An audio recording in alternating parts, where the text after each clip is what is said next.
Je m'appelle Jean-Yves Audouard et je suis animateur 3D.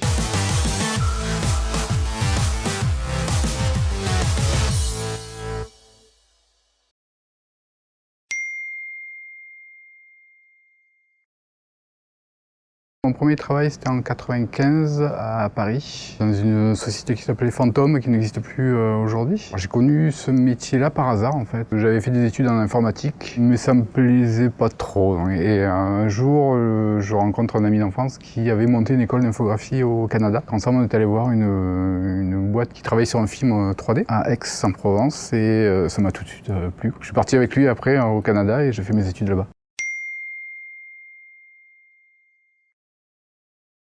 Le métier d'animateur consiste à donner vie à des personnages inanimés au départ. Leur donner vie, donc leur donner une personnalité, des émotions, les faire parler. Mais pas n'importe comment, c'est-à-dire qu'on a le réalisateur de la série, par exemple, qui a une bonne idée de ce qu'il veut. En général, on a une animatique, c'est-à-dire un storyboard soit de la série, soit du film, ça dépend sur quoi on travaille. Pour chaque plan, on a une référence visuelle de ce qu'on doit faire dans ce plan. Chaque personnage aussi a son propre caractère, ça aussi c'est défini en amont du projet. Il faut s'adapter à tous ces problématiques-là et animer en conséquence. Ici, on travaille sur un logiciel qui s'appelle Maya, qui est un logiciel 3D, mais dans lequel on anime. Sur chaque production, on a ce qu'on appelle un quota, c'est-à-dire un nombre de secondes d'animation à faire par jour pour entrer dans les délais. Je sais sur quel plan je vais devoir travailler.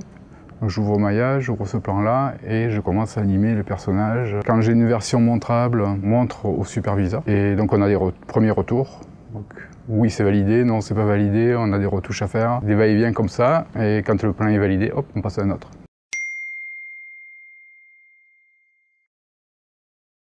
Ça demande beaucoup de minutie, c'est très long à faire une animation. Il y a beaucoup d'implication dans ce qu'on fait. Il faut le faire avec passion, ce métier-là. Ça demande tellement d'implication que si on le fait à moitié, on n'y arrivera pas. La première difficulté, c'est ça. La deuxième, c'est qu'il y a beaucoup, alors c'est surtout au début quand on débute, de contrats d'intérimaire. On est engagé la plupart du temps au projet. Quand le projet se termine, il faut retrouver un autre projet. Il ne faut pas hésiter à voyager aussi, parce que ça peut être à l'étranger. Ça nous laisse plus de place. Si on est très flexible et qu'on a envie de bouger, voilà, c'est un atout. Il faut faire la chasse au projet. Le côté positif de ce métier-là, c'est qu'on travaille dans un environnement qui est très jeune, très coloré. C'est-à-dire que des gens de tous horizons, c'est pas rare de voir des jeunes avec des crêtes, des cheveux de couleur bleue, rouge, toutes les couleurs. Voilà, on n'est pas costard-cravate, c'est pas pour nous, quoi.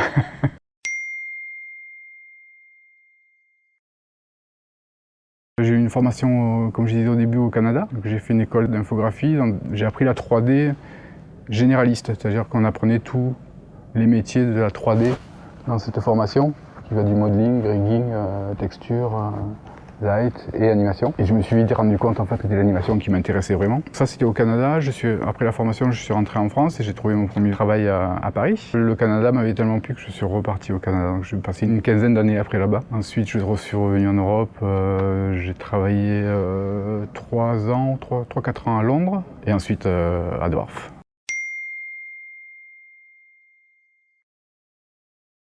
Ça change pas tant que ça. Finalement, j'ai utilisé que 3 logiciels d'animation depuis 25 ans maintenant. J'ai commencé quand j'ai fait mes études et mon premier travail c'était sur un logiciel qui s'appelait Softimage. Et ensuite quand je suis parti à Londres, j'ai été accepté dans cette boîte-là mais je ne connaissais pas le logiciel qui est Maya sur lequel on travaille en ce moment. Je me suis formé tout seul à la maison avant de partir travailler là-bas. Il faut être capable de s'adapter, de changer d'outil mais la philosophie reste la même en fait. Ça se prend assez vite. Voilà.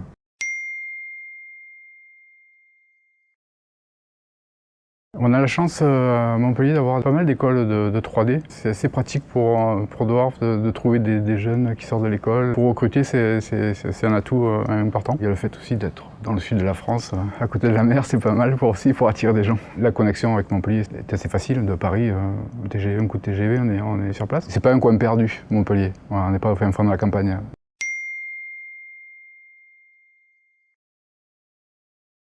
Je vois un bel avenir parce qu'avec la multiplication des plateformes, entre autres de streaming, on a besoin de plus en plus de contenu 3D. Il y a beaucoup de plateformes qui demandent de plus en plus de contenu, donc il y a un bel avenir pour l'animation. Animation pour tous âges d'ailleurs, que ce soit pour enfants, pour adultes de plus en plus. Il y a un bel avenir dans la 3D et dans l'animation.